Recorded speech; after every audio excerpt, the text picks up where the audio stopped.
সালামুন আলাইকুম। সালামুন আলাইকুম। আব্দুল খালেক। জি, নাটোর। আব্দুল খালেক ভাই বলুন প্লিজ। আমি নাটোর থেকে বলছি। নাটক জি ভাই। না নাটোর? নাটোর। নাটোর, রাজশাহীর নাটোর। বনলতা সেনের বাড়ি থেকে না? জি, নাটোরের বনলতা। জি, জি। উইথ কাঁচাগোল্লা। চুলতার বলবা। কবেকার অন্ধকার বিদিশার নিশা, মুক্তার শ্রাবস্তির কারুকার্য। এই কবিতাটা হুসাইন মোহাম্মদের সাথে প্রিয় কবিতা হওয়ার কথা ছিল। বিদিশা শব্দ আছে কবিতাও ভাই। তো মনে হয় হারাম না? হাই হাই, হ্যাঁ, হারাম একটা বলে ফেলছি, আবার কমেন্ট আসবে। হারাম। কোরআনের তো অসংখ্য সূরাগুলো কবিতার মতোই, কাব্য কবিতা সবকিছু দিয়েই তো কোরআন। না, আবার সূরা হাক্কায় বলে দিচ্ছে না, এটা কোনো কবির কবিতা নয়, এটা সৃষ্টিকুলে রবের পক্ষ থেকে নাজিলকৃত। এটা কোনো গণকের বাণী নয়, কোনো কবির কবিতা নয়। জি, জি, জি, রেজওয়ান ভাই, আপনাদের সবাইকে শুভেচ্ছা সালাম। আমি জি আমার সালাম। কিছু কনফিউশন বা কিছু ভাবনা আপনাদের সঙ্গে একটু শেয়ার করলে আমার খুব ভালো লাগবে, সেই জন্য আপনার সঙ্গে কানেক্ট হওয়ার চেষ্টা করছি আর কি। জি বলুন।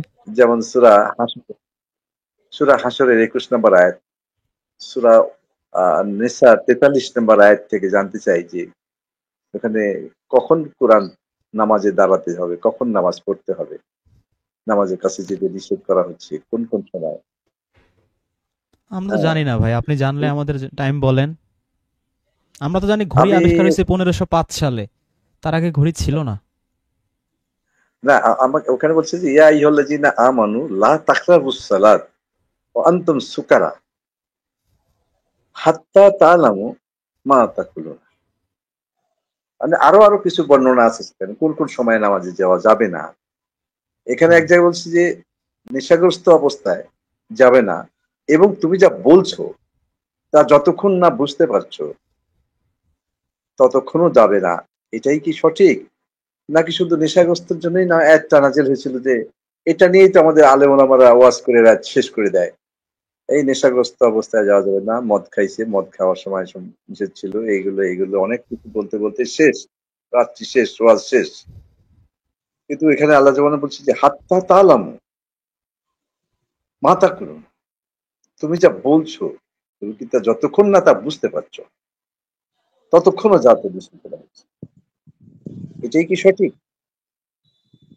এই যাবৎ পর্যন্ত আমাকে একজন আলেম শুধু বলছে আপনার ধারণাটা বোধহয় সঠিকই হবে। আমি এই পক্ষের বলছিলাম যে কোরআন বুঝার জন্য আসছিল, কোরআন বুঝা সহজ করেছে। ওয়ালাকা দিয়া সাইয়্যিদুল কুরআন আলা যিকরি ফাহাল মিন মুদ্দাক্কির। আমি কোরআনকে বুঝার জন্য সহজ করে দিয়েছি। আসো তোমরা কেউ এখান থেকে শিক্ষা গ্রহণ করবে, উপদেশ গ্রহণ করবে। গ্রহণ করবে। ৪ বার বলছে। ১৭, ২২, ৩২, ৪০ একই কথা ৪ বার করে বলছে। সূরা আরাফের 179 এ বলছে ওয়ালাকাদ জারানাল জাহান্নাম কাসীরাম মিনাল জিন্নি ওয়াল ইনস লাহুম কুলুবুন লা ইয়াফকাহুনা বিহা ওয়া লাহুম আয়ুনুন লা ইয়াবসিরুনা বিহা ওয়া লাহুম আযানুন লা ইয়াসমাউনা বিহা উলাইকা কাল আনআম বাল হুম আযাল উলাইকা হুমুল গাফিলুন। এখানে আমাদের যে আল্লাহ পশু বানাই দিল, উলঙ্গ করে দিল, আমার গায়ে পোশাক থাকবে না, আমি যদি ওই ক্যাটাগরির হই, আল্লাহ আগে যে বর্ণনা করছে যে আমি কেন বহু সংখ্যক মানুষকে জাহান্নামে দেবো, তার কারণ আল্লাহ নিজেই তফসিল করছেন। আল্লাহ নিজেই সেখানে বিস্তারিত বর্ণনা করে শোনাচ্ছেন আমাদেরকে। তারপরও আমরা বুঝতে পারছি না কেন। মানুষ কেন্দ্রিক একটা নাজিল হয়েছে, ওটা মানব জাতিকে কেন্দ্র করে সে তিনি বলেছেন আমি মানুষকে এই এই নিয়ামতে ভূষিত করেছিলাম, তাকে অন্তর দিয়েছিলাম, সে বুঝবে, অনেক কিছু বুঝবে, আমাকে বোঝার চেষ্টা করবে। কিন্তু না, সে বুঝেছে ডাক্তার হবে, সে ইঞ্জিনিয়ার হবে, সে প্রফেসর হবে, প্রিন্সিপাল হবে, ভালো কৃষক হবে। তাই হয়েছে। আমি দুটো চোখ দিয়েছিলাম, সে দুটো চোখ দিয়ে সে অনেক কিছু দেখছে। একটা দৃষ্টিশক্তি সম্পদ দুটো চোখ দিয়েছিলাম, নট অনলি শুধু চোখ, চোখের দৃষ্টিশক্তি সম্পদ দুটো চোখ দিয়েছিলাম। অনেক বই পড়েছে, লাইব্রেরি শেষ করেছে, কিন্তু আমার কিতাবটা পড়ে দেখার সুযোগ হয়নি। এই নিয়ে আমার সঠিকটা দেখতে চেষ্টা করেনি সে। এই আমি তাকে শ্রবণ শক্তি সহ দুটো কান দিয়েছিলাম, সে সেই দুটো কানকে সে অনেক কাজে ব্যবহার করেছে, অনেক পচা কথা শুনেছে, কিন্তু আমার কথাটা শোনার তার সময় হয়নি। এরা হচ্ছে পশু, তার চেয়ে নিকৃষ্ট। পশু বলে তার সঙ্গে আরেকটা বিশেষণ লাগিয়ে দিল, অসাধারণ কথা। শুধু পশু বলেই ক্ষান্ত হলো না, যে পশুর গায়ে পোশাক থাকে না, তার বাপ মাকে তার সব পরিচয় থাকে না, কার সঙ্গে সে শুতে হবে সে ধারণা পশু ধারণা করে না, এক গাভী আরেক গাভীকে বলৎকার করে না, একটা সার আরেক সারকে সে তার বিপরীত লিঙ্গ ছেড়ে তার সঙ্গে কন্ট্রাক্ট করে না। কিন্তু মানুষ যে তার চেয়ে আজকে নিকৃষ্ট হয়ে গেছে, নিজের সমলিঙ্গের সঙ্গে সে লাইফ টুগেদার করছে, কন্ট্রাক্ট করছে, যা পশুও করে না। তা আল্লাহর কথা যথার্থই ঠিক, সে পশুর চেয়ে অধম। এদের জন্য আমি জাহান্নামের জন্য তৈরি করেছি, এরা হবে সেই জাহান্নামের। আমি বহু সংখ্যক মানুষের চিন্তা করছি, আমি একটু বোঝার চেষ্টা করছি, কোরআনকে বোঝার চেষ্টা করছি। আপনাদের কথাগুলো আমার কাছে খুব ভালো লাগছে। আমি আপনাদের সাথে কানেক্ট হওয়ার জন্য আমার ছেলেকে বলেছি, একটু কানেক্ট করে দিয়েছি। অসংখ্য ধন্যবাদ, আপনাদের সঙ্গে একটু কানেক্ট হয়েছি। সময় সুযোগ ইনশাল্লাহ আমাকে একটু দিবেন কাছে যখন, এটা আমার request। না, এই যে আব্দুল মালেক ভাই, সময়টা তাহলে কোথায় হলো যে সূরা নিসায় বলল মোহগ্রস্ত হ্যাঁ, অবস্থায় বা নেশাগ্রস্ত হয়ে তুমি হ্যাঁ, সালাতের কাছে যাবে না যতক্ষণ না যা বলো তা বুঝতে পারো। হ্যাঁ। Time, what is the time? Time কোথায়? তা আমি যে দাঁড়াচ্ছি, আমি যেখানে কথা বলছি, আমি নামাজের জন্য যদি আমি দণ্ডায়মান হই, ক্যাম করি, বা যখন যে অবস্থায় না, আমি নামাজ সম্পর্কে আমি আমি কার কথা শুনছিলাম, একদিন বলছিলেন সালাত সম্পর্কে তিনি একটা ব্যাখ্যা দিয়েছিলেন এইভাবে, নিরবিচ্ছিন্ন ভাবে কোরআনের আদেশকে আদেশ মনে করে, নিষেধকে নিষেধ মনে করে, ব্যক্তি, পরিবার, সমাজ, রাষ্ট্রের আধ্যাত্মিক, আন্তর্জাতিক সর্বক্ষেত্রে ছায়ার মতো অনুসরণ করার নাম হচ্ছে আকিমুস সালাত। আল্লাহ আকিমুস সালাতের কথা বলেছেন। তো এবং আল্লাহ কি নবী মুহাম্মদের কাছ থেকে আদেশ উপদেশ নিতে চাচ্ছে? নবী মুহাম্মদের সাথে কেন সে সালাত করতেছে, বা ফেরেশতারা কেন নবীর উপরে সালাত করতেছে? বা সূরা হাজাবের 43 আয়াতে যদি দেখি ফেরেশতারা মুমিনদের উপরে সালাত করতেছে, ফেরেশতাদের কি কোরআনের আদেশ উপদেশ দরকার বা আল্লাহর না, দরকার? না, মানুষের জন্য দরকার, এই কোরআন তো মানুষের জন্য এসছে। না, কিন্তু এখানে ওইখানে তো সেটা বলে না। ওইখানে তো সূরা আহজাবের 43 আয়াতে বলছে যে হ্যাঁ, আল্লাহ এবং ফেরেশতারা মুমিনদের উপরে সালাত করে। কেন? তাদের কি কোরআনের আদেশ নিষেধ দরকার নাকি? না, এখানে ইভেন মুমিনদের জন্য। না, ইভেন এখানে কি সূরা বাকারার 157 আয়াতে আল্লাহ বলছে যারা ধৈর্যশীল, যারা বিপদ আপদে পড়লে বলে ইন্না লিল্লাহি ওয়া ইন্না ইলাইহি রাজিউন, আমি তাদের উপরে সালাত করি। আল্লাহর কি আদেশ উপদেশ দরকার কোরআন থেকে? না, কেন না, আল্লাহ না, সালাত করতেছে? আমার তো কমান্ডিং ভয়েস আল্লাহ সবসময়, সে আল্লাহতে আদেশ দিতে পারে, উপদেশ দিতে পারে, তাকে সে শিক্ষা দিচ্ছে, এগুলো আল্লাহ দিবে আমাদের, এবং সেটি সে মেসেজ তার তো প্রিয় সেখানে বান্দার সালাত মাধ্যমে। অর্থ কি হবে? সেই সূরা বাকারার 157 তে বা সূরা হাজাবের 43 আয়াতে সালাতের অর্থ কি হবে? আমার কাছে ওই আমার ওই ব্যাখ্যাটা বা ওই অনুযায়ী বেশি মনে হয়েছে যে আমি কোরআনের সমস্ত আদেশকে আদেশ মনে করি, নিষেধকে নিষেধ মনে করি। I accept your definition, but tell me what is হ্যাঁ, the এবং meaning of these two ayats? সে ওই সেটা বাকারার ফার্স্টের থেকে একদম শেষ পর্যন্ত সবগুলো আয়াতই আমার জন্য প্রযোজ্য, মানুষের জন্য। আল্লাহ বলছেন যে শাহরুর রহমান আল্লাযী উনজিলা ফিহিল কুরআন হুদাল লিন-নাস ওয়া বায়্যিনাতিন মিনাল হুদা ওয়াল ফুরকান। এটা মানব জাতির জন্য কোরআন এসেছে, not only for Muslim, all kind of people. এখানে সালাত হিন্দু, হচ্ছে আল্লাহর কোরআনের আদেশ উপদেশ নেয়া, তাই তো? জি, জি, জি। আল্লাহর কোরআনের আদেশ উপদেশ আল্লাহ কেন নেবে সূরা বাকারার 157 আয়াতে?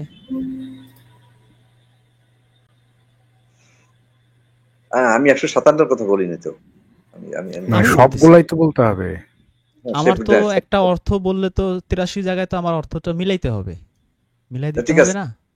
না, ওইখানে 157 বলছে যে ওই যে আহ, তারা মৃত নয়, শহীদ, 52, না 54, না 50, না না না না না না 57 যা বলছে বোধ করি 57, সূরা বাকারার 157।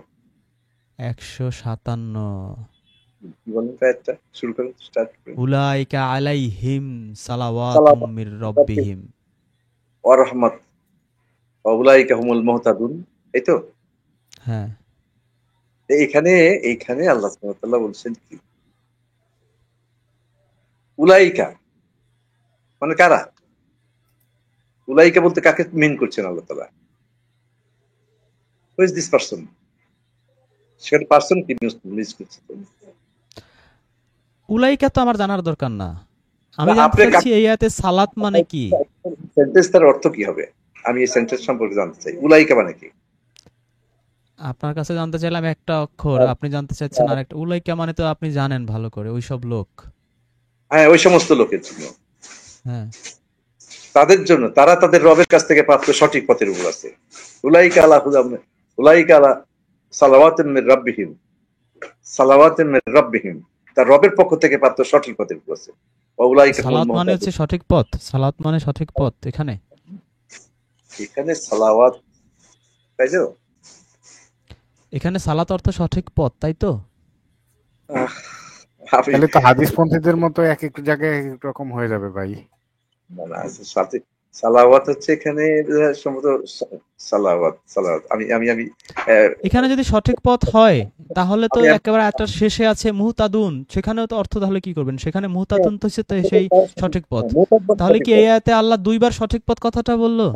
তাতেই সঠিক হবে। সালাওয়াত মানে আমি আপনি আমি সরি আমি মিস্টেক করছি, আমি বলতে পারছি না।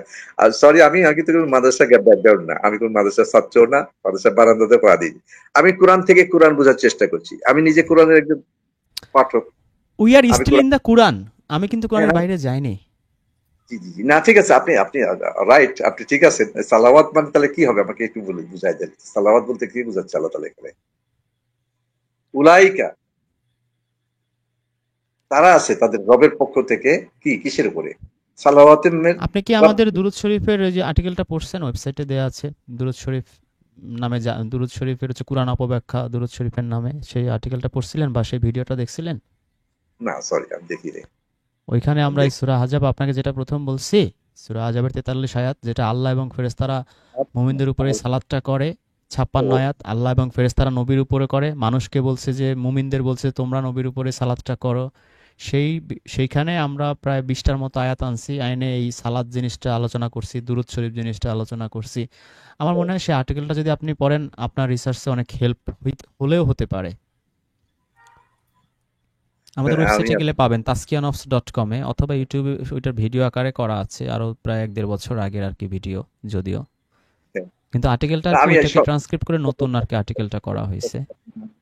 কানেক্ট আবার সেল করে দিল এই মাত্র কেবলই এই ফার্স্ট আপনাদের। আচ্ছা আচ্ছা, আপনি গুগলে লিখলেই হবে taskiyanofs.com, TAZQIA, হ্যাঁ QIANOFS.com. Creates entire YouTube shorts automatically. I'm talking completely hands-off, set it and forget it automation. Now, before you think, oh, great, another AI tool আচ্ছা, that সাউন্ড হচ্ছে promises কোথায়? to- let me show you exactly আপনাদের ব্যাখ্যা বিশ্লেষণটা কোথায় গেলে পাবো? আপনি যেটা দিয়েছেন আপনারা taskiyanofs.com এই ওয়েবসাইটে গেলে আবার ভিডিও করা আছে, হ্যাঁ আপনি ভিডিও খুঁজলেও পাবেন। আপনি আমাদের এই ইউটিউবে এই যে চ্যানেলটা দেখছেন না, এই চ্যানেলের আপনি পোস্ট সেকশনে গেলে দেখবেন গত 2 দিন আগে আমরা গতকালকে একটা আর্টিকেল দিছি আর কি, ওই যে সালমান এফ রহমান বেক্সিম করুন ওর সাথে নামাজ নিয়ে একটা আর্টিকেল দিছি। ওই ওই ওই ওইখানে ক্লিক করলেও আপনি সেই ওয়েবসাইটে ঢুকতে পারবেন আর কি। আচ্ছা ঠিক আছে, আমার ছেলে আমি নিজে পারি না তো, আমার ছেলেকে নিয়ে হেল্প নিয়ে এগুলো করতে হবে। আর শিখে যাবেন এগুলো, এই যুগে এগুলো বললে হবে? আঙ্গুল দিয়ে টোকা দিলেই কাজ হয়ে যায়। আগে তো বাটন ফোন ছিল, টিপে টিপে টিপে টিপে তারপর বাটন নষ্ট হয়ে যেত, আবার এই সে মেকানিক্সের কাছে নিতে হইতো। এখন তো শুধু আঙ্গুল দিয়ে ছোবেন, ছুঁইতে ছুঁইতে নষ্ট করে ফেলবেন। এরকম কত মোবাইল আমরা নষ্ট করে ফেলছি টিপতে টিপতে। 2-4টা নষ্ট না করলে তো মোবাইল চালানো শেখা যায় না।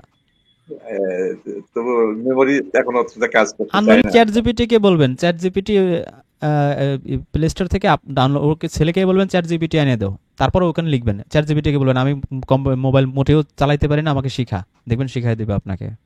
আচ্ছা আচ্ছা আচ্ছা ঠিক আছে, ইনশাআল্লাহ আমি চেষ্টা করবো। আমি জি আমি আমি চাই আল্লাহ আমাকে যেন মানে কোরআন থেকেই কোরআন বোঝার চেষ্টা করতে চাই আমি। ফার্স্ট অবশ্যই। আর যাবো কোথায়? হাদিসে তো যাওয়া সম্ভব না। আমার মাতৃভাষা আগে আমি জানতে চাই আল্লাহ কি বলছেন, কি মেসেজ দিচ্ছেন। জি আমাকে তফসির করতে হয় না, আমি তফসির করে আমি কোরআন বোঝার চেষ্টা করছি না, কখনো না। তফসির তো সেটা যেটা তার ব্যক্তি, সেই ব্যক্তি যে তফসির করেছেন তার মনের অভিব্যক্তি তিনি প্রকাশ করে তিনি বলেছেন। আর কোরআন নিজেই তফসির করে, কোরআন সবচেয়ে নিজেই আল্লাহ নিজেই সবচেয়ে ভালো ব্যাখ্যাকারী। এর চেয়ে আল্লাহ চেয়ে ভালো ব্যাখ্যাকারী কেউ হতে পারে না। আল্লাহ সূরা বাকারা 177 নম্বর আয়াতে আমি বুঝেছি যে ওখানে শেষে এসে বলছে উলাইকা উলাইকা আলাইহিম উলাইকা হুমুল উলাইকা আল্লাযিনা সাদাকু ওয়া উলাইকা হুমুল মুত্তাকুন। এই সমস্ত ব্যক্তিরাই সত্যাশ্রয়ী মানুষ এবং এই সমস্ত গুণের অধিকারী ব্যক্তিরাই তাকওয়াবান, মুত্তাকি। আল্লাহ মুত্তাকির সুন্দর ব্যাখ্যা দিয়েছেন 177 বাকারা। এর চেয়ে মানে আমি কোরআন থেকে বুঝে যতটুকু বুঝেছি যে এর চেয়ে ভালো ব্যাখ্যা আর আমি আর অন্য কোন তফসিরে খুঁজে পাইনি। হ্যাঁ, যে এই বিশ্বাস প্রথমে সেখানে নামাজকে একটু পূর্ব পশ্চিম মুখ ফেরানোর ব্যাপারে একটু ইয়ে করা হয়েছে। হ্যাঁ, লাইসাল বিররা আন তুওয়াল্লু, অন্য কোন তফসিরে খুঁজে পাইনি। ঠিক আছে খালেক ভাই, আপনার সাথে আবার আমরা কথা বলবো ইনশাল্লাহ। অনেক ভালো লাগলো আপনার সাথে পরিচিত হতে পেরে। আমরা এর সাথে কথা বলি। ইবনে খালিদ ইবনে, আপনি শুনতে পাচ্ছেন? নুরুল হক সরকার ফিল্ম মেকার ভাই লিখেছেন সূরা বাকারা 157 উলাইকা আলাইহিম সালাওয়াতুম মির রাব্বিহিম, বিখ্যাত আয়াত। যাই হোক, সালাত নিয়ে যদি কারো মানে শব্দটার অর্থ কি হবে এইটা নিয়ে যদি কারো কনফিউশন থাকে, সূরা বাকারার 157 নম্বর আয়াত হচ্ছে তার এই কনফিউশন দূর করার one of the best weapon I think. Rule ভাই কি বলেন? হুম কারণ গোজামিল দিয়ে এই আয়াতের সাথে আর গোজামিল দেওয়া যাবে না। এই আয়াত নিয়ে চিন্তা না, করলেই মোটামুটি একটা পথ পাবে যে এটার অর্থ আসলে কি হইতে পারে, তাই না? এই জায়গাতেই মানুষ আটকায় যায়। তারপর হচ্ছে যে আরো তো যে ইয়া কি বলে এই ফেরেশতাদের সালাত কি বলবে, তাই না? নবীর উপরে রাইট। আল্লাহ, নবীর ইয়াতে আল্লাহ সালাত করে, আবার মানুষ যখন ইনাইল্লাহ পরে সেখানে সালাত করে, সেই সালাতের অর্থ কি হবে? কিন্তু ওরা মনে হয় কোনোদিন মিলায় দেখে নাই। মিলাইছে ওই যে এটা এই এলোমেলো সমস্যাটা দিয়ে কাটে রাখছে। যে আমি কি বলবো এখন, অনেকে অন্যভাবে নেবে। কোরআনে অনুবাদ করা উচিত সবার। কোরআনে অনুবাদ করতে গেলে না ভাই, তখন এই হ্যাঁ, গোজামিল আর দেয়া যায় না। তখন নিজে ফিল করা যায় যে আসলে প্রবলেম কোথায়। কারণ আপনার ওই একটা শব্দ তো সবখানে মিলাই দিতে হবে আপনার। এক এক জায়গায় এক এক অর্থ করলে তো তখন মানুষ নেবে না, নেবে? ওরা তো করছে, নিচে তা তো 1400 বছর যাবত আমরা তা হাদিসই নিয়ে হয়ে বসে গেল। আছি আপনি তো। তো তাহলে তো কোরআনের আপনি অনলি কোরআন ফলোয়ার তার হইতে পারলেন না। আপনি তো সেই না আবার না ঘুরে না, ফিরে সেই ব্যাক টু দ্য প্যাভিলিয়নে চলে গেলেন, তাই না? হ্যাঁ হ্যাঁ, আবার হাদিসে আসসালামু চলে যাওয়া আলাইকুম হবে। রিদওয়ান ভাই, জি, আমি সালাম একটু কথা আলাইকুম। বলতে পারি এখানে? জি একটু সাবুল ভাই বলবেন, বলেন। বলেন। ওই যে আপনি বললেন যে কোরআনের অর্থ, এখানে একটা সমস্যা হয়েছে কি জানেন? সমস্যাটা হলো গিয়া ওরা বাংলায় লিখে দিয়েছে, আর আমাদের সমস্যা হলো গিয়া আমরা আরবি শব্দের দিকে খেয়াল করি না, শুধু আমরা বাংলাটা পড়েই বুঝে যাই। কিন্তু আমরা যদি শব্দে ক্লিক করে দেখতাম ওই শব্দ দিয়া কোরআনের এই শব্দ দিয়ে অন্য জায়গায় কি বুঝাইছে, খুব মোটামুটি আমরা ধারণা একটা পাইতাম। যেমন রুকু বিষয়ে আমি রুকু শব্দতে ক্লিক করে রুকু হইল গিয়ে বিনীত হওয়া, এটা আমি পেয়ে গেছি অন্য একটা আয়াতে। মানে এক জায়গাতে তো একরকম হতে হবে অনুবাদ, একটা শব্দ ওখানে তো আমের অর্থ আর কলা হবে না, আমের অর্থ আমই হবে। এক আর দুই ভিন্ন হলো গিয়া হইতে পারে, কিন্তু সেটা ভিন্ন হইলেও কাছাকাছি লেভেলের হইতে পারে। যেমন কাছাকাছি থাকবে। হ্যাঁ, হ্যাঁ, হ্যাপি, খুশি, আনন্দ, হুম, উচ্ছ্বাস এই টাইপের কাছাকাছি হইতে পারে। যেমন দুনিয়া, কাছাকাছি ধরণী, থাকতে পারে। ধরিত্রী, বসুন্ধরা কাছাকাছি হইতে পারে, কিন্তু এক জায়গায় বলবেন ম্যাঙ্গো, এক জায়গায় বলবেন কাঁঠাল। এইটা তো হওয়া সম্ভব না, তাই না? না, আর আগে যে একটা ভাই আসছিলেন আয়সা বলছিলেন যে আমি তো দিয়েছি তোমাকে 7 আয়াত, আর একটা চ্যানেলে কথা হচ্ছে, ওই আয়াতটা যদি উনি আরবি পড়তেন, ওখানে আয়াতে কোনো উল্লেখ নাই, ওখানে আয়াত লেখা রাইট। আছে বাংলায়। মানে বাংলায় ওখানে আয়াত লেখা আছে, বাংলায় লেখা, উনি ওখানে আরবিতে আয়াত শব্দই নাই, অথচ সাত আয়াত এইটা। পরে আবার এটা নিয়ে অনেক রিসার্চ আছে। এক গ্রুপ বলতেছে এটা সূরা মাউনকে বলা হচ্ছে, আরেক গ্রুপ বলতেছে সূরা ফাতিহা বলা হচ্ছে, আরেক গ্রুপ বলতেছে সূরা ফাতিহা তো বিসমিল্লাহ বাদ দিলে 7 আয়াত হয় না, 6 আয়াত হয়। আবার আরেক হ্যাঁ গ্রুপ বলতেছে এইটাই প্রমাণ করে যে নামাজ আসলে আছে, কারণ এইটার দ্বারা 7 আয়াত আপনি সূরা ফাতিহা ছাড়া কোথায় পাবেন। আমি তো ভাই একটাই কথা বলি, আমি ওই ওই 87 নাম্বার ওই আয়াতে তো আমি আয়াত শব্দই খুঁজে পাই নাই। তুমি হ্যাঁ 7 আয়াত তো আর বলবা তো অনেক দূরের কথা, আয়াত শব্দই তো নাই, তুমি 7 আয়াত বলো কোন হিসেবে? একটা শব্দ আর থাকলে একটা সালাত আছে, এটার অর্থ আপনি নামাজ বা অন্য কিছু বললেন, আমি মেনে নিলাম, কিন্তু এখানে ওই শব্দই তো নাই, আপনি অর্থ করলেন কোথা থেকে রে ভাই? শব্দই তো নাই, হাওয়ার উপর থেকে অর্থ আর করতেছে না। রুহুল ভাই আপনি কি বলেন? এরা এরা জোড়াতালি দিতে হবে না, এক এক জায়গা থেকে নিয়ে জোড়াতালি দেয়। না, আপনার মনে করেন শব্দ আছে, সেটা আপনি ভিন্ন অর্থ করলেন, বা রুকু শব্দ হ্যাঁ, আছে, আপনি সেটাকে রুকুর অর্থ করলেন বিনয়, অথবা কুজু হওয়া, যে কোনো কিছু করলেন, আপনার কোনো শব্দই নাই, আপনি সেখানে অর্থটা কিভাবে করবেন? ওই যে নিজের মতো করে ঢুকাই দেয় তো। এই আগের যত কোরআন আছে এগুলোর মধ্যে তো নিজের মতো করে ঢুকাই দেয়। ইভেন আপনার মনে আছে কিনা আমি জানি না, ইদানিং কোরআনে দেখা যায় না, আগে যদি কোরআন গুলো আপনি দেখেন তাহলে দেখবেন যে প্রথমে কিছু তারা ঢুকায়, মানে কোরআনের মধ্যেও তারা ঢুকায়, কি ঢুকায়, যে তাবিজ দেখবেন, দোয়া দেখবেন, তারপরে হচ্ছে যে বিভিন্ন তদবির। হ্যাঁ, এই যে ব্যাপারগুলা এগুলা হচ্ছে যে ইয়াতে ঢুকায় রাখছে কোরআনের মধ্যে, তাও আবার প্রথমে, মানে কোরআনটা শুরু হওয়ার আগে এই জিনিসগুলা দিয়ে বইরা রাখা, তারপরে আবার কোন কোন আহ, দোয়া পড়লে কি কি লাভ হবে, সুবিধা হবে, এইটা এইটা, এগুলা দিয়ে ভরপুর ছিল, আপনার মনে আছে কিনা। তো হুম হুম হুম। উনারা হচ্ছে যে কোরআনের মধ্যে মানে জিনিসপত্র ঢুকানোর ক্ষেত্রে এক্সপার্ট বলাই চলে আর কি। হ্যাঁ, মানে আগে থেকেই ঢুকানো ঢুকানো ঢুকানো করছে আর কি। আর একটা কথা হলো গিয়া, ওই যে একটু আগে ওই একটা ভাই সালাত শব্দের অর্থ করলেন যে পথ নির্দেশনা, উনি হয়তো না না, বুঝেন উনি নাই। বলছে যে আর আল্লাহর ওই যে আদেশ সালাত, নিষেধ হচ্ছে মেনে চলা, এটা করছে হ্যাঁ অর্থ। উনি করছে, উনি এত সহজে বুঝবে না এটা। আমি সালাত তো কোরআন মানলে সালাত বাদ দিতে হবে, কিন্তু এত প্রচলিত একটা ইবাদত, ওইটা কেমনে বাদ দেব, আমি এই চিন্তায় আমি পাগল হয়ে গেছিলাম। আপনার যত সালাত ভিডিও আছে সব দেখছি, সজল রোশন ভাইয়ের 2টা বই এনে আমি পড়ছি, সম্পূর্ণ পড়ছি। পড়ার পরে সজল ভাই তো মত দিয়া দিয়েছেন 2টা আয়াত দিয়া যে নামাজ পড়তে হবে। তারপরে ওই নামাজ নিয়ে এত কনফিউশন, কেমনে বাদ দেই, এত এটা কিভাবে ভুল হয়, এই চিন্তা করতে করতে করতে এখন যখন সঠিক অনুবাদ পাইলাম, তো এখন তো আমি বুঝতে পারছি, এখন আমার কাছে দিনের আলোর মতো না ক্লিয়ার সজল রোশন যে ভাই, সালাদ আমি মানে নামাজ পড়ি, হানাফি মাযহাব অনুযায়ী নামাজ পড়ি, এই 2টা লাইন বলে যে কি কনফিউশনে ফেলছে লক্ষ লক্ষ মানুষকে, হ্যাঁ ইভেন হ্যাঁ আমি নিজেও হ্যাঁ। কনফিউজড হয়ে গেছিলাম।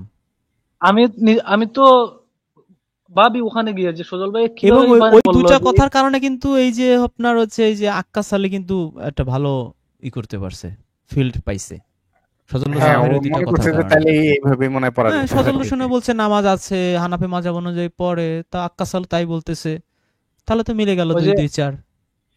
আরেকজন যে সায়েন্টিস্ট আছে না, কি কামাল, আমি নামটা ভুলে গেছি পুরোপুরি। উনি জাকারিয়া একদিন, কামাল। জাকারিয়া কামাল, ওনার একটা ভিডিও দেখছিলাম, উনি বলতেছে মানুষের নামাজ পড়বে না, এর জন্য বলতেছে নামাজ নাই, নামাজ রাসূলের প্রতিষ্ঠিত করে করে দিয়ে গেছেন। উনি তো আমি ওই ট্রেডিশনালিস্ট। উনার কথা শুনেই আমি ওখান থেকে বেক নিছি, কারণ রাসূলের যদি প্রতিষ্ঠিত করে দিছেন, তাহলে এখন আমরা নিজেরা কেন মন গড়া এক একজন এক এক রকম নামাজ রাসূল পড়তেছি। প্রতিষ্ঠিত করে দিয়ে গেলে 4 মাযহাব হয় কিভাবে ভাই? এটা কি হ্যাঁ, ধরনের এটা লজিক তো হলো? স্বাভাবিক প্রশ্ন। রাসূল যদি প্রতিষ্ঠিত করে মাযহাব 4টা হয়? কখনোই হবে না, তাহলে তো রাসূলের কথাই অমান্য করা হচ্ছে এখানে। এখন তো হচ্ছে আপনার আহলে হাদিস নিলে 5টা মাযহাব, আর শিয়াদের মাযহাব বাদই 5টা, দিলাম, শিয়াদের মাযহাব ইনক্লুড সুন্নিদের করলে তো 5টা সব মাযহাব। মিলে 8-10টা মাযহাব।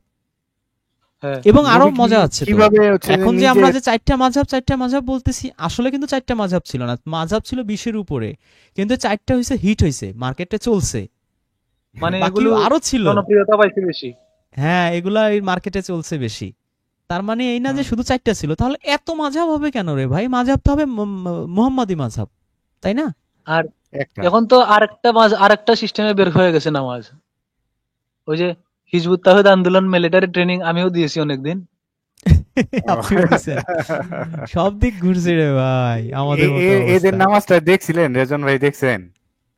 দেখছি না, আমি ওইটা পড়ছি আরে ভাই ভাই নিজে। দেখি নাই কি আপনি তাড়াতাড়ি বলতে লাফ পারবেন? দিয়ে উঠে লাফ দিয়ে নামে, একদম এমন অবস্থা আছে কি বলবো। আল্লাহু তবে আকবার, যদি আল্লাহু আকবার। শুনেন একটা কথা বলি, ওখানে ওদের নামাজে কিন্তু ব্যায়াম হবে, পূর্ণ না হোক ব্যায়াম হবে, শরীর একটু মনে করো স্ট্রংলি হবে বা শরীর একটু ভালো থাকবে। মানে আমরা শরীর চর্চা করি না, এটা হয়ে যাবে, যদিও সওয়াব হবে না, তবে তার একটা ওদের থেকে উন্নত আছে একটু, মানে ট্রেনিংটা আর কি, ওটা ইবাদত না, ট্রেনিং। আর রাইট।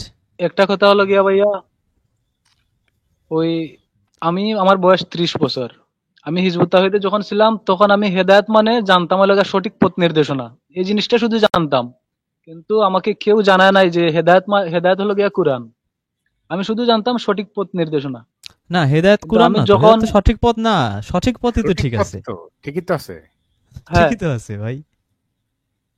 সঠিক পথ, হেদায়েত অর্থ তো সঠিক পথ, কিন্তু হ্যাঁ, আমি এই জিনিসটা বুঝতাম না সঠিক পথ যে কোরআন, যে আল্লাহ সূরা বাকারার 2 নম্বর আয়াতে বলছে যে এটা সেই কিতাব যাতে কোনো সন্দেহ নাই মুত্তাকিদের জন্য হেদায়া, মানে হুদা। এই হুদা অর্থ কিন্তু সঠিক পথ আপনি আপনি নির্দেশনা। এখন থাকেন কোথায়? আপনি এখন থাকেন কোথায়? আমি বর্তমানে ফেনী শহরে আছি ভাইয়া।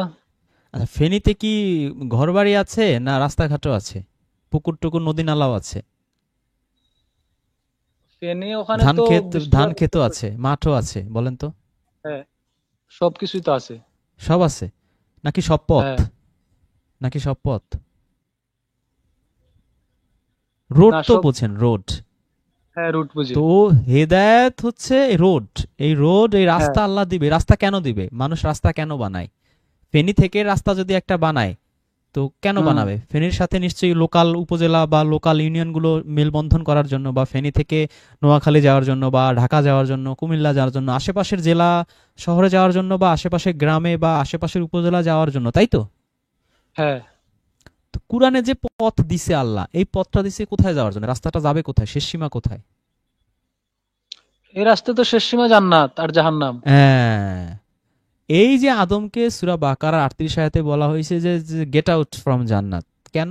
তারপরে বলতেছে যে আমি এই হেদায়েত দেব, বলে নাই আমি কুরআন দেব, বলছে আমি হ্যাঁ পথ হ্যাঁ দেব, ওই পথ দিয়ে হেঁটে হেঁটে জান্নাতে আবার চলে আসবে, তাই না? হ্যাঁ তো হেদায়েত তো হ্যাঁ হচ্ছে পথ। এটা কখনো তাওরাত, কখনো ইনজিল, কখনো জাবুর, কখনো সুফি। আল্লাহ বলছে না সূরা আলাই, সুফি হুম ইব্রাহিম ও মুসা, যে মুসার হ্যাঁ কিতাবে ওই কথা লেখা আছে, ইব্রাহিমের কিতাবে ওই কথা লেখা ছিল। কি লেখা ছিল? নিশ্চয়ই তোমরা ওয়ালাল আখিরাতু খায়রুল লাকা মিনাল উলা, যে নিশ্চয়ই এই দুনিয়ার জীবন হচ্ছে কি, দুনিয়ার জীবনের তে ওয়ালাল আখিরাতু, আখিরাত হচ্ছে কি খয়রুল লাকা, খয়ের মানে হচ্ছে উত্তম, মিনাল হুম উলা। তো বলতেছে যে একই কথা, এই যে কোরআনে যে কথা লেখা আছে, এই একই কথা হুম লেখা ছিল আপনার সুফি ইব্রাহিমা ও মুসাতে লেখা ছিল, মুসার কিতাবে। হ্যাঁ তাই না? তো কি লেখা ছিল? অলাল আখিরাতু খয়রুল্লাহ, সরি, আলাতে আছে উলা, উলা না, আলাতে আছে অলাল আখিরাতু খয়রু ও আবক, যে সেটা হচ্ছে খয়রু উত্তম, আর হচ্ছে আবক এটা হচ্ছে চিরস্থায়ী, তাই না? হুম আরেকটা কথা হ্যাঁ ছিল লেখা, সেখানে কি ছিল? যে বাল তুসিরুনাল হায়াতাদ দুনিয়া, যে তোমরা বাল তুসিরুনা, তোমরা অগ্রাধিকার দাও, প্রাধান্য দাও, প্রায়োরিটি দাও কিসের? হায়াতাদ দুনিয়া, এই দুনিয়ার জীবনটাকে তোমরা হচ্ছে প্রাধান্য দাও, কিন্তু আখিরাতটা হচ্ছে সর্বোত্তম, আর হচ্ছে পার্মানেন্ট, চিরস্থায়ী। এই এই যে মূল মেসেজটা, এটা সুফি ইব্রাহিমাতেও ছিল, সুফি মুসাতেও ছিল, সুফি ইসাতেও ছিল, সুফি দাউদেও ছিল, সুফি ইউসুফেও ছিল, সব সুফিতে সেম কথা, যে তোমরা দুনিয়াকে প্রাধান্য এখন দাও, আখিরাত চিরস্থায়ী শ্রেষ্ঠ। তো এই যে কথাগুলা, যে আখিরাতে চিরস্থায়ী শ্রেষ্ঠ, জান্নাত শ্রেষ্ঠ, জান্নাতে যাও, এই যে কথাগুলা, এই যে এই মেসেজটা পড়ে মানুষ যেই পথে হেঁটে হেঁটে এই জান্নাত পর্যন্ত যেতে পারবে, এই পথটা, এই হুদাটা সবখানে ছিল। ইব্রাহিমের সুফিতে ছিল, মুসার সুফিতে ছিল, ঈসার সুফিতে ছিল, দাউদের সুফিতে ছিল, মুহাম্মাদের সুফিতেও আছে, সেম কথা, হুদা। কিন্তু এখন আপনি যদি একটা বলেন কথা যে ভাইয়া, না, হুদা মানে হচ্ছে শুধু কুরআন, তাহলে ইব্রাহিমের কাছে কি আসছে? এটার উত্তর আছে আপনার কাছে? মুসার কাছে কি আসছে? এটার উত্তর আছে আপনার কাছে? নাই। হ্যাঁ এটাও আবার ঠিক বলছেন। প্যাচ প্যাচ গোছ বেঁধে যাবে না রুহুল ভাই? আজকে সন্ধ্যায় আপনার সাথে আমি এটা নিয়ে কথা বলতেছিলাম, আপনি আর আমি, না মনে ঠিক। আছে? হ্যাঁ, হ্যাঁ, এখানে প্যাচ গোছ হুদা বেঁধে বলতে যায় না? আরেকটা আয়াত ছিল পেট তো, বুঝতে পারবে। তো হুদা মানে ওনার পথ। প্রথম কথাটাই তো ঠিক ছিল, উনি পরে যেটা বুঝতে গেছে। কোরআন তো, এই কোরআনটা বোঝানো হয়েছে কেন? আপনি কোরআনটা পড়তেছেন বলে আপনাকে বলা হয়েছে কোরআন, আবার যে তাওরাত পড়তেছে তাকে তাওরাতই বলা হয়েছে, যে ইনজিল পড়তেছে তাকে ইনজিলের কথাই বলা হয়েছে, যে এটা পাঠানো হয়েছে তোমার হেদায়েতের জন্য। বুঝতে পারছেন? হেদায়েত হলো একটা রাস্তা, যে রাস্তাটার কিভাবে কিভাবে চলবে সেটা লেখা আছে ওই বইটাতে, এই জন্য বলা হয়েছে এটা হেদায়েতের রাস্তা। আপনি পড়তেছেন কোরআন, এই কারণে আপনাকে বলা হইতেছে কোরআনটাই হচ্ছে হেদায়েতের অংশ। তো এটাই হেদায়েত তো পথ নির্দেশনা হলো না? কি হলো? পথ নির্দেশনা, সঠিক পথ নির্দেশনা। হ্যাঁ, হ্যাঁ, সেটাই তো আমরা বলতেছি যে আপনার প্রথম কথাই তো ঠিক ছিল, সঠিক পথ নির্দেশনা, এটাই তো ঠিক আছে। তো এটা তো কোরআনের মধ্যেই আছে, এর বাইরে তো নাই। না, এখন তো কোরআনের যথেষ্ট আমাদের জন্য, তাই না? এখন এর বাইরে খোঁজার দরকারটা কি? আমার জাকির আমার হোসেন ভাই লিখছে, সালামুন আলাইকুম, সজল ভাই ঠিক পথে ছিল এবং আছে। ভাই সজল ভাইকে নিয়ে তো আমরা ভুল কথা মানে বলি নাই তো, আমরা বলছি ঠিক আছে, তো আমরা তো পছন্দ করি, কিন্তু সালাত নিয়ে দুইটা লাইন বলার কারণে আমরা কনফিউজড হয়ে গেছিলাম, আমি হয়েছিলাম স্পেশালি। কিরে সজল ভাই বলতেছে যে আমি নামাজ পড়ি হানাফি মাযহাব, তাহলে কোরআনে বলতেছে কোরআন কমপ্লিট কোড অফ লাইফ, পরিপূর্ণ, আমি কিছুই বাদ দেই নাই, কোনো ত্রুটি রাখি নাই, এটা তোমাদের জন্য যথেষ্ট। তাহলে এটা কি বললো? তাহলে নামাজের সিস্টেম তো কোরআনে নাই। আমি কনফিউজড হয়েছি ভাই, আপনি হয়তো কনফিউজড হন নাই, আপনি হয়তো অনেক ইন্টেলিজেন্ট, আমি হয়েছি দেখে সেটা বলছি। কিন্তু এটা এখানে আর এটার কারণে ওই যে আক্কাস আলীরা ধান্দাবাজি করতে পারছে সেটা বলছি। সজল ভাইয়ের প্রতি তো আমাদের সবারই শ্রদ্ধা আছে, ভালোবাসা আছে, আপনি কেন ভুল বুঝতেছেন আমি ঠিক বুঝতেছি না। এখানে আমি জি ভুল রুহুল ভাই। বুঝতেছি না, আমি হয়তো বুঝতেছি যে না, এটা ঠিক আছে কোনো কৌশল ছিল, কৌশল অবলম্বন করা হয়েছে, কৌশল অবলম্বন করা হয়েছে বাধ্য হয়ে হয়তো। ভাই কারণ উনি এই যে যে কৌশল অবলম্বন করছে এটা আমি তখন কিভাবে বুঝবো? আমি কি ওনার কলিজার মধ্যে ঢুকে দেখবো যে এটা কৌশল ছিল না সত্যি কথা ছিল? এটাও ঠিক। এটা আপনি কি বললেন ভাই? সরি ভাইয়া, এটা আমারও ঠিক হয় নাই বলা, কারণ আমি তো আর জানি না, হতে পারে অনুমান হ্যাঁ, করে ফেলছি। আমি তো ভাবছি যে না, উনি সঠিক বলছে, তার মানে নামাজ আছে, তাহলে আক্কাস আলী যেটা বলতেছে দ্যাট ইজ কারেক্ট। আবার আরেক স্কলার বলতেছে যে তাহলে কোরআন কমপ্লিট হয় কেমনে? এটা কেমন স্ববিরোধী কথাবার্তা? আল্লাহ আল্লাহ কুত্তা কেমনে ঠ্যাং মেলে বসে থাকে সেটা বলতে পারছে, আর এইটা বলবে না? আজকে ওই না যে না, আসান ভাইয়ের ওই সাথে যে উনি বলতেছিলাম, উনি সজল কুত্তা বাইরে কেমনে বসে রয়েছে, ঠ্যাং সামনে দিয়া না পিছে দিয়া, সেইটা বলতে পারছে আল্লাহ, ডিটেলস। আর এই সামান্য নামাজ এত ইম্পর্টেন্ট জিনিস 83 বার বলা হয়েছে, সেইটার ডিটেলস বলবে না? এটা মানে কি? আল্লাহ ভুলে গেছে বলতে, ওই বুখারের জন্য রেখে দিছে? এটা হয় নাকি? এখন ওই যে ভাইয়া তখন আরো একটা আমি কথা শেয়ার করি কি আপনার বলে, সাথে। কারেন্টের শক খাইছি না রুহুল ভাই তখন এই কথা হ্যাঁ শোনার হ্যাঁ পরে, যে শুনতেছি। আসলেই তো আর পুরো ব্রেন হিট আরেকজন করছে কিন্তু কথাটা। ওই যে কি বলে, ওই যে সজল ভাই নিয়ে বলতে গেছে, তো ওনারে বলি যেটা হচ্ছে যে সজল ভাই যে ভুল অর্থ করছে ব্যাপারটা না, তা না, সজল ভাই না না, একই অর্থে করছে। সজল ভাই অর্থ করছে যেটা হচ্ছে সালাত মানে সংযোগ, যোগাযোগ, ঠিক আছে। সজল ভাইয়ের অর্থ ওইটাই আছে, কিন্তু উনি বলছে যে আমি এখনো পড়ি, মানে ব্যাপারটা হচ্ছে কি, আমার যতটুকু মনে হয়, আমি শিওর বলতে পারতেছি না, মানুষের হয় কি যে আমি না সালাত একবারই পড়ি না, মানে নামাজ একবারই পড়ি না, এই কথাটা বলার সাথে সাথে সেই ব্যক্তির কথাই আর কেউ শুনতে চায় না বা শুনে না। আবার অনেক ক্ষেত্রে তো দেখবেন যেটা হচ্ছে যে ওই যে হুজুররা, বড় বড় হুজুররা যেটা করে সেটা হচ্ছে যে না, কোরআনে নামাজ নাই তার মানে হচ্ছে যে কোরআন কোরআন থেকে শুধু যারা কোরআন মানে তাদেরকে অনুসরণ করা যাবে না, বা তাদেরকে শুধুমাত্র কোরআনকে অনুসরণ করা যাবে না, এই কথা কিন্তু তারা বলে কেন? কারণ কোরআনের মধ্যে নামাজের কোনো ইয়া নাই। তো এই ব্যাপারটা বাংলাদেশের মানুষ না, শুধু প্রত্যেকটা মুসলিমের মধ্যে একদম গেঁথে আছে, যেটা হচ্ছে হ্যাঁ, যে যেখানে নামাজ নাই সেখানে ইসলাম নাই, যেখানে নামাজ নাই সেই ব্যক্তি মুসলিমই হইতে পারে না, যেখানে নামাজ নাই সেটা কোরআন কোরআন হোক আর হাদিস হোক সেটা পরিপূর্ণ বই হইতে পারে না। এটা হইলো তারা এখনো পর্যন্ত মাথার মধ্যে ক্লিয়ার, মানে মাথার মধ্যে নিয়ে রাখছে, এই জন্য এরকম হয়েছে আর কি। আমার মনে হয় যে সজল ভাই এই জন্য বলে থাকতে পারে, আমি শিওর না। হুম, না কিন্তু রুল এটাও ভাই, একটা। আমার আর্গুমেন্ট হচ্ছে যে ওই সময় তো ওই ওই ওই স্টেজে গিয়ে তো আমার আর মানে ওই অতটুকু নাই যে উনি আসলে এটা কৌশল অবলম্বন না না, করার কারণে বলছেন না মন এটা থেকে তো বলছেন, আপনার না, এটা তাই তো না? সবারই সমস্যা হয়েছে, মানে আপনার না শুধু, আমারও তো হয়েছে। আমি তার চিন্তা করিনি তখন যেটা হচ্ছে যে সালাত আসলেই নাই, মানে চিন্তা করছি কোনো না কোনো ভাবে ওয়ে আছে হয়তো, ঠিক আছে।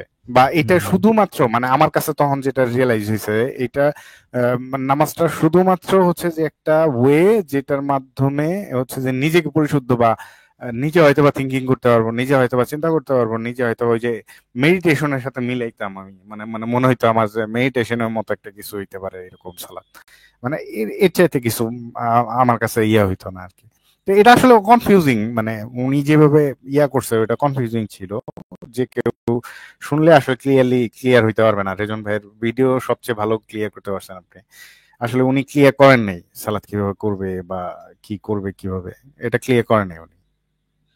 উনি যতটুকু করে গেছে ভাইয়া, আমি মনে করি যথেষ্ট করে গেছে। মানুষের তো ওই সম্পর্কে ধারণাই ছিল না মানুষের, না না, আমি বাংলাদেশের হ্যাঁ হ্যাঁ, মানুষ। আপনাকে অবশ্যই কমতি অবশ্যই। বলতেছি না ভাই, আমি শুধু সালাতের কথাটা বলতেছি, বুঝেন না হ্যাঁ, আপনি? বুঝতে পারছি। ভাই আমাদের আর্গুমেন্ট ধরতে পারতেছে না। হুম হুম হুম। আর আমার একটা কথা হলো গিয়া ভাইয়া, আমি আমার ওয়াইফকে মনে করো আল্লাহর প্রতি আনতে পারছি। আমার ওয়াইফ কোরআন পড়ে, আমি বুঝিয়ে দিছি ওকে ঠান্ডা মাথায়, আমি যতটুকু আল্লাহ আমার জ্ঞান দিয়েছে আমি বুঝিয়ে দিছি। আর আমার ওয়াইফ মাদ্রাসাতেও পড়তো, আর গ্রাজুয়েশন কমপ্লিট করছে কলেজ থেকে। আর দাখিল পর্যন্ত পড়ছে, পড়ালেখা করছে মাদ্রাসা থেকে। আমার ওয়াইফকে আমি যথেষ্ট, আল্লাহ আমার যতটুকু জ্ঞান দিয়েছে আমি বুঝাইয়া আল্লাহর পথে আনতে পারছি।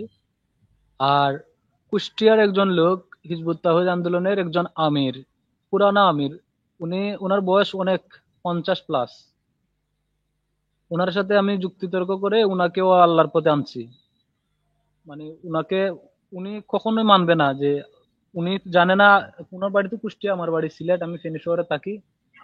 আর উনি আসছে আল্লাহর পথে, যে উনি ঘোষণা দিয়ে আসছে যে সরাসরি ওনার প্রোফাইলে ছিল হিজবুত তাহিদ আন্দোলনের পন্নী সাহেবের পিক ছিল, উনি বাদ দিছে। বাদ দিয়ে এখন কোরআনী চর্চা করতেছে, আপনার ভিডিও শেয়ার করে দেখে। হয়তো যোগাযোগ করে নাই আপনাদের সাথে, হয়তো করতে পারে। তো আমি দেখছি মানুষকে যদি সঠিকভাবে বোঝানো যায়, আমাদের সমস্যা সমাজে হয়েছে একটা কি জানো, মানুষের অন্তরে নামাজ গাইতে রাখছে মোল্লারা। তখন ইসলামের দাওয়াত দিতে গেলে আগে বলে কি, আগে চিন্তা করে এত নামাজ পড়ে না, এই চিন্তাটা মানুষের, সাধারণ মানুষের মাথায় চলে আসে। ও কি বুঝে, ও তো নিজেই নামাজ পড়ে না, কি বুঝবে, এই চিন্তাটা মানুষের মাথায় চলে আসে। আর আমার শাশুড়ি, আমার আব্বা আম্মা নাই, আমার শাশুড়িকে বুঝাইতে গেলে মনে করো উনি উল্টা বোঝেন। উনি বলেন তোরা নামাজ পড়িস না, আবার আমাদেরকে এগুলো বলিস। আমার বউকে বললাম দেখো তোমার তো আম্মু, চেষ্টা করো। উনি আশুরার রোজা টুজা রাখে। আমি বললাম এগুলো তো, আমার বউকে বললাম, ওকে ওয়াইফকে, যে এগুলো তো আল্লাহ নাজিল করে নাই, তুমি বুঝাও। চেষ্টা আছে, এখন মানুষে তো বুঝবে না, কারণ নামাজ একটা ইবাদত বানায় ফেলছে ওটা। ওই যে হিন্দু ধর্মে আগে ছিল না সতীদাহ প্রথা, যেরকম পবিত্র ছিল, সবাই আগে ওটা বিশ্বাস করতো, হঠাৎ করে কিভাবে গায়েব করা যাবে, সেম অবস্থা হয়ে গেছে আমাদের নামাজ। ওইটা হঠাৎ করে গায়েব করা যাবে না। এটা মানুষকে, কোরআন পড়লে মানুষে বুঝতে পারতো, যারা কোরআন পড়ে না তারা তো আর জিন্দিগিতে এগুলো বুঝবে না, কারণ ওরা তো হাদিসে অনুসরণ করবে, মোল্লা অনুসরণ করবে, হুজুর যা বলছে শুধু তাই। তুই কি বেশি জানিস হুজুরের থেকে, এই কথাটা আমাদের সাধারণ মানুষের।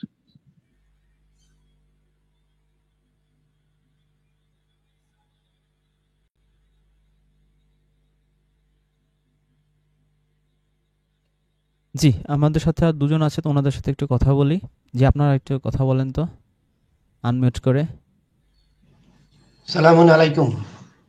জি, জি, সালামুন সালাম আলাইকুম। রিজন ভাই, জি ভালো বলুন ভাই, আছেন? একটু তাড়াতাড়ি বলতে হবে। জি, ভালো আছি আলহামদুলিল্লাহ। আজকে এই সূরা মুহাম্মদ পড়ছিলাম, জি জি। তো 7 নম্বর আয়াতে যে আমার একটু ইয়া লাগলো, যে 7 নম্বর আয়াতটা আমি বাংলায় বলি, আরবি আমার জ্ঞান নেই। হে বিশ্বাসী, তোমরা আল্লাহকে সাহায্য করো, আল্লাহ তোমাদের সাহায্য করবে, তোমাদের পা সুদৃঢ় করবে। ব্যাপারটা আমি একটু বুঝি নাই, যদি দয়া করে একটু বুঝিয়ে বলতেন। মানে কোন দৃষ্টিকোণ থেকে বোঝেন নাই? মানে মানুষ কিভাবে আল্লাহকে সাহায্য করতে পারবে জি জি করে এটা? জি জি, ধরতে পারছেন। আচ্ছা, আপনি ওই আয়াতটা পড়ছিলেন যে ইহুদিরা বলছিল যে আল্লাহর কি ফকির নাকি? আল্লাহকে, গরিব মানুষকে খাওয়াইতে হবে, আল্লাহ নিজে খাওয়াইতে পারে না গরিব মানুষকে, আমাদেরকে বলে কেন গরিব অসহায় মানুষকে দান করতে? আল্লাহ নিজে খাওয়াইতে পারে না, সে নাকি আবার রিজিক দাতা রাজ্জাক। ওই আয়াতটা পড়ছিলেন? না পড়েন নাই? না, সূরাটা ভুলে গেছি, আমি আনফালে আমার মেবি। আচ্ছা, হাসান আমার ভাই ওই মনে আছে সময় এটা কোন সূরার আয়াত? আমার ওই সময় যে ইহুদিরা প্রশ্নটা বলছিল আসছে, যে আল্লাহ যদি খাওয়াইতে না পারে, আল্লাহ আবার রাজ্জাক হয় কেমনে? একটা মনে আছে কিন্তু কোথায় যে, আরে আমি ভুলে গেছি, ইন্টারেস্টিং আয়াত, এইটার সাথে রিলেটেড। রিজন ভাই, আমার তখন এই প্রশ্নটা আমার মাথায় আসছিল যে আল্লাহ তো বলছে কারো মুখাপেক্ষী না, হুম তাহলে এই কথাটা কিভাবে আসলে এইটা তো আমরা কি আপনার মাথায় আসার 1500 বছর আগে ইহুদিদের মাথায় আসছে, সেটা প্রশ্ন তো করছে, আল্লাহ তো তার উত্তরও দিছে, এই জন্যই তো আপনাকে সেই আচ্ছা কথা আমি বলতেছি। আচ্ছা আচ্ছা, আমাকে যদি বলতেন তাহলে আমি ভুলে গেছি রে ভাই, মনে থাকলে তো আমি এখনই নিয়ে আসতাম। আচ্ছা আচ্ছা আচ্ছা, আমিও ট্রাই করবো বের করার জন্য, দেখি। আচ্ছা ঠিক ভালো একটা আছে, ওই একই টাইপের কথা আর কি। জি জি জি, ওইখানে গেলে মনে আল্লাহ আরো হচ্ছে, বিষয়টা ভালো। হ্যাঁ এটা বিষয়টা বুঝবেনও না, ওইটা মানে আরো চিন্তা করতে হবে, অনেক চিন্তা ভাবনা করার ব্যাপার আছে। এই সমস্ত আয়াত মানে চিন্তার খোরাক জগানোর মতো আয়াত। এই যে আমরা গতকালকে 177 নম্বর আয়াত নিয়ে আলোচনা করছি, ওইখানে তো একই কথা, গরিব অসহায় অভাবী অভাবগ্রস্ত আত্মীয় স্বজন ইয়াতিম মুসাফির এদেরকে দান করো। কেন আল্লাহ এদের খাওয়াইতে পারে না, আমি দান করব কেন? এটা ছিল ইহুদিদের কোশ্চেন, আল্লাহ আবার সেই কোশ্চেনের অ্যান্সারও দিছে। যে পরীক্ষা করতে চাই তোমাদেরকে। এগুলো স্পিরিচুয়াল আয়াত ভাই, এগুলো এমনি একবার দুইবার পড়লেই মাথায় ধরে না, বুঝছেন? সেই জন্য তো আপনাদের শরণাপন্ন হওয়া, যে আসলে আমার। আপনাকে তো এই জন্য কুলু দিলাম একটা, দুইটা আয়াত মিলে চিন্তা করতে হবে। Thank you thank you.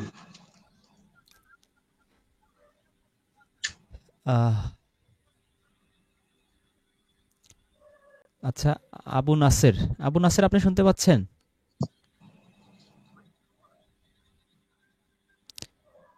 আচ্ছা আবু নাসের আপনি কি শুনতে পাচ্ছেন? আচ্ছা উনি শোনে না, তাহলে ওনাকে, ও আচ্ছা শুনতেছেন না, জি বলুন। জি আপনি আনমিউট করে কথা বলুন, আবার মিউট করে ফেলছেন। জি আবু নাসের আপনি আনমিউট করে কথা বলুন, জি বলুন। সালামুন আলাইকুম রেজান ভাই। সালাম আলাইকুম, জি ভাইজান বলুন।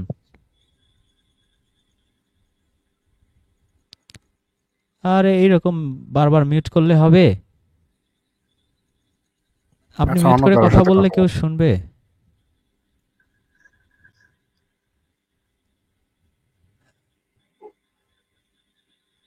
হ্যাঁ ইনি বোঝে না কিছু, হুম। সহজ সরল মানুষ অনেক মনে হয়। সাইফুদ্দিন সর্দার, জি আপনি শুনতে পাচ্ছেন? আনমিউট করে কথা বলুন। সালামুন আলাইকুম। সালাম আলাইকুম, জি সালামুন ভাইজান আলাইকুম বলুন। রিজওয়ান ভাই। জি সালাম আলাইকুম হ্যাঁ ভাইজান বলুন। বলছিলাম হ্যাঁ বলছি, শুনতে পাচ্ছেন? আমার কথা পরিষ্কার হচ্ছে? শুনতেছি না ভাইয়া, আরবিতে বলতে হবে। বলছি আজকে 3-4 মাস ধরে আপনাকে আমি এত নক করছি হোয়াটসঅ্যাপ গ্রুপে একটু জয়েন করার জন্য, মানে আমি আমি আমার খুব নাম্বার কত উপকার আপনার? হতো। লাস্টে কত নাম্বার? লাস্টে কত নাম্বার? 38 আছে, 38 38 কই? আপনি আমাকে নক করছেন? হ্যাঁ করছি তো। কার নাম্বারে নক করছেন আল্লাহ জানে ভাই, আমি তো আপনার নাম্বার দেখতেছি না। দেখেন রিজওয়ান ভাই, 3-4 মাস ধরে এমনি আমি লাইফে অনেকবারই আপনার কাছে আমি অনুরোধ করেছি। আপনি এখন একটু আমাকে হোয়াটসঅ্যাপে নক দেন তো দেখি। আচ্ছা আপনি এখন আমাকে একটু হোয়াটসঅ্যাপে নক দেন তো, এখন একটু high high hi hello bye bye এরকম কিছু লেখেন।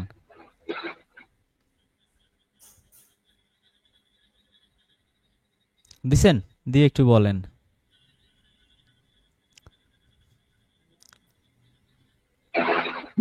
বলছি অন্য কারোর সঙ্গে কথা বলেন, আমি আপনাকে নট দিচ্ছি। আচ্ছা ঠিক আছে। জি আব্দুল খালেক ভাই, জি আপনি পেয়েছেন?